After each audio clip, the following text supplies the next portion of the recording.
بسم اللہ الرحمن الرحیم۔ السلام علیکم ناظرین، میں ہوں doctor Muhammad Saleem and welcome to National Narrative. FATF کی گرے لسٹ سے پاکستان نکل آیا ہے اور یہ پاکستان کے لیے اور پاکستانی قوم کے لیے بہت ہی ایک خوشائند بات ہے۔ اس سے پاکستان کا نہ صرف امیج بہتر ہوگا انٹرنیشنل کمیونٹی میں، اور بلکہ پاکستان کی اکانومی جو بہت ہی زیادہ قسم پرسی کا شکار ہے وہ بھی اس سے بہتری کی طرف جائے گی۔ یہ فائنینشیل ایکشن ٹاسک فورس اس کی گرے لسٹ کے اندر رہنے سے پاکستان نے بہت ہی زیادہ نقصان اٹھایا ہے، پاکستان کی اکانومی نے بہت ہی سفر کیا ہے، اور یہ کہنا بالکل بجا ہوگا کہ یہ فائنینشیل سے زیادہ ایک پولیٹیکل ایک انسٹرومنٹ کے طور پہ اس ادارے نے کام کیا ہے، اور پاکستان کو انہوں نے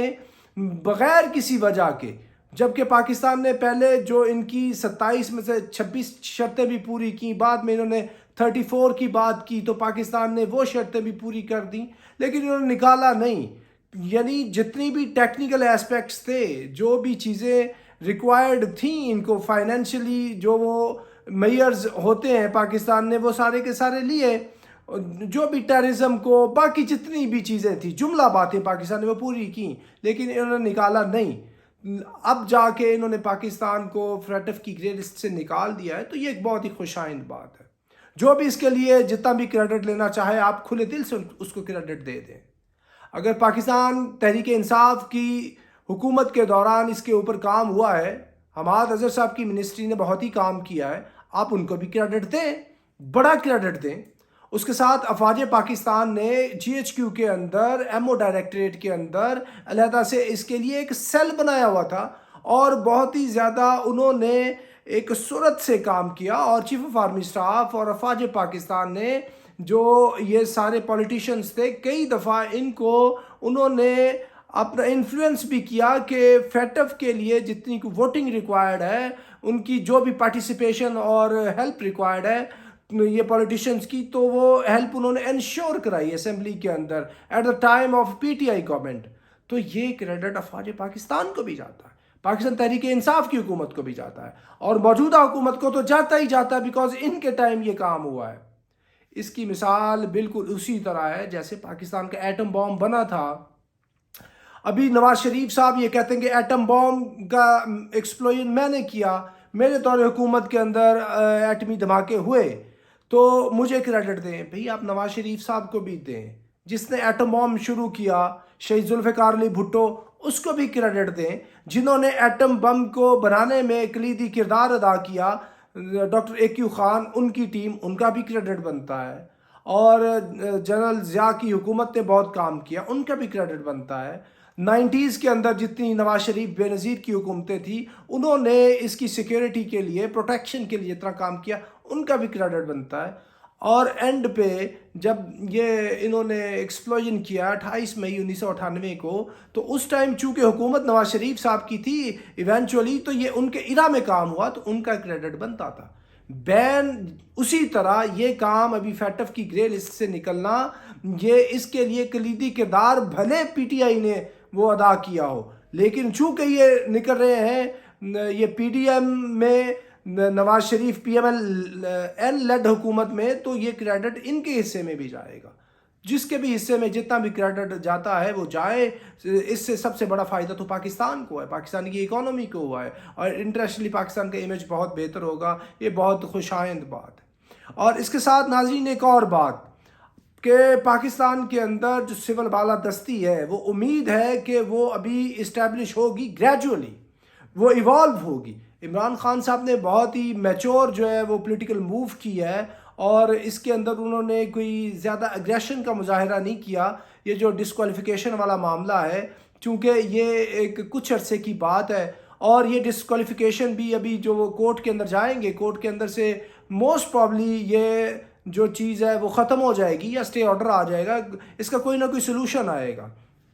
تو ایسی صورت کے اندر یہ جو لانگ مارچ تھا، لانگ مارچ اگر یہ جاتا اس ٹائم جب chief of army staff general Qamar Javed Bajwa نے اپنی ریٹائرمنٹ کی اناؤنسمنٹ نہیں کی ہوئی تھی، اور ڈسکوالیفیکیشن بھی نہیں ہوئی تھی، اگر یہ اس ٹائم جاتا تو اس ٹائم کے اس کے جانے کے اندر ایک بہت ہی غالب امکان یہ تھا کہ ادھر لا اینڈ آرڈر کا مسئلہ پیدا ہوتا، سیکیورٹی فورسز کے لوگ اور پاکستان تحریک انصاف کے جو لوگ ہیں ان کی آپس کے اندر ایسی کوئی لڑائی ہو جاتی، کوئی بلڈ شیڈ ہوتا، وائلنس ہوتا، کیوٹک صورتحال پیدا ہو جاتی، اور دیر آر مینی چانسز کہ کوئی ایسی ہائی پروفائل اسیسینیشن بھی ہو جاتی، تو پھر ملک کے اندر ایک بہت ہی کرائسس پیدا ہو جاتا اور جتنی پولیٹیکل فورسز تھیں وہ اس کو ڈیل نہ کر سکتی۔ ویسی صورت میں پھر تھرڈ جو فورس ہے اس کے آنے کا امکان تھا، لیکن اب چونکہ جناب باجوہ نے اناؤنس کر دیا ہے that he is leaving, he is going, there are couple of weeks left behind his retirement, تو ایسی صورت میں عمران خان بہت ہی اچھے طریقے سے موو جو ہے وہ کر رہے ہیں، اور یہ اگر اسی طرح رہے تو یہ بالکل 100% دس از رائٹنگ آن دی وال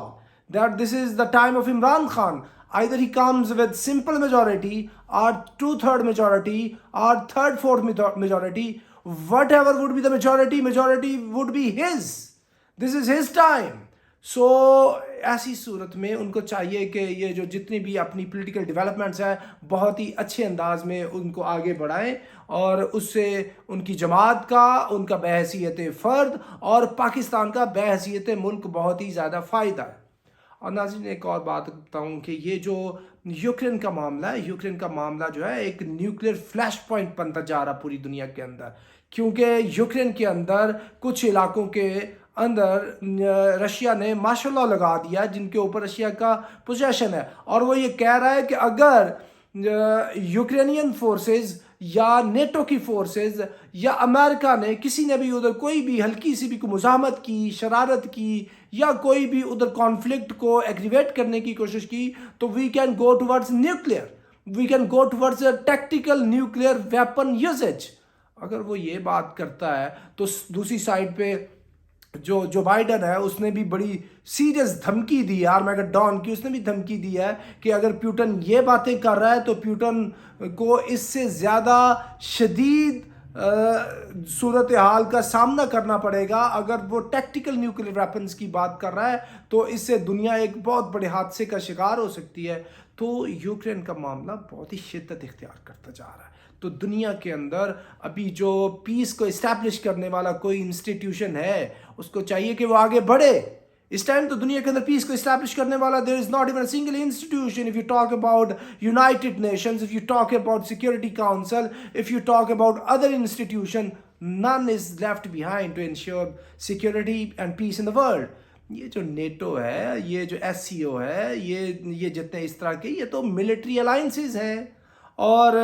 دنیا کے اندر جب ہیوی ویٹس آپس کے اندر لڑائی کر رہے ہوں، جب رشیا امریکہ ہے، چائنا امریکہ ہے، رشیا چائنا اگینسٹ امریکہ، اور یہ اس طرح کی چیزیں چل رہی ہیں، تو اس سے یہ ظاہر ہو رہا ہے کہ یہ دنیا کے اندر کوئی 13,500 جو ایٹم بامز بنے ہوئے ہیں، کوئی ان کا کوئی غرض و غایت ہوگا کسی ٹائم پہ، شاید یہ چل جائیں، کیونکہ دنیا کے سب سے بڑے لیڈر، سب سے بڑے طاقتور ملک ان کو چلانے کی بات کر رہے ہیں. یہ ابھی کوئی گپ شپ کے اندر بات نہیں ہو رہی، یہ وہ لوگ بات کر رہے ہیں جن کے پاس پوری دنیا کا کنٹرول ہے. تو یہ بہت ہی شدید ایک کرائسس کی سی صورت حال ہے عالمی امن کے لیے. تو ایسی صورت کے اندر جو ہے یونائٹڈ نیشن کے سیکریٹری جنرل کو اور اس طرح کے لوگوں کو، اداروں کو آگے آنا ہوگا. جتنا بھی وہ کردار ادا کر سکتے ہیں ان کو کردار ادا کرنا چاہیے، اور اس کے ساتھ امریکہ کو بھی یہ چاہیے تھوڑا سا وہ ریویو کرے. وہ جو ایسٹرن یورپ ہے اور وہ جو یوکرین ہے اس سے تھوڑا سا بیک فٹ پہ آئے.